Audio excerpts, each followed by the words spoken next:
ক্যান্সারে আক্রান্তের কথা বলে তৌহিদ আফ্রিদির জামিন চাইলেন আইনজীবী।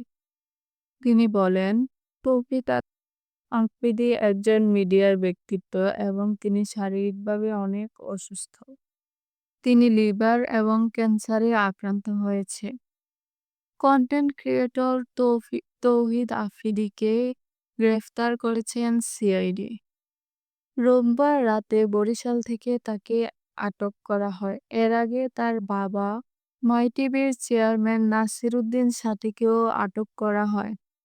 এই গ্রেফতার মূলত ২০২৪ সালের ৫ আগস্ট যাত্রাবাড়ীতে বৈষম্যবিরোধী ছাত্র আন্দোলনের সময় মোহাম্মদ আসাদুল হক বাবুর মৃত্যুর ঘটনায় দায়ের করা মামলার প্রেক্ষিতে হয়েছে। তৌহিদ আফ্রিদি ওই মামলার ১১ নম্বর এবং তার বাবা নাসিরুদ্দিন ওই মামলার ২২ নম্বর আসামি হিসেবে তালিকাভুক্ত।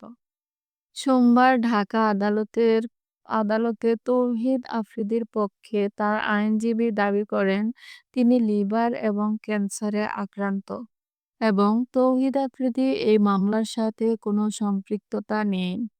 বাদী নিজে বলেন, ভুলবশত তৌহিদ আফ্রিদির নাম এ মামলায় দেওয়া হয়েছে, কিন্তু তাকে রিমান্ড দেওয়ার কোনো কারণ নেই।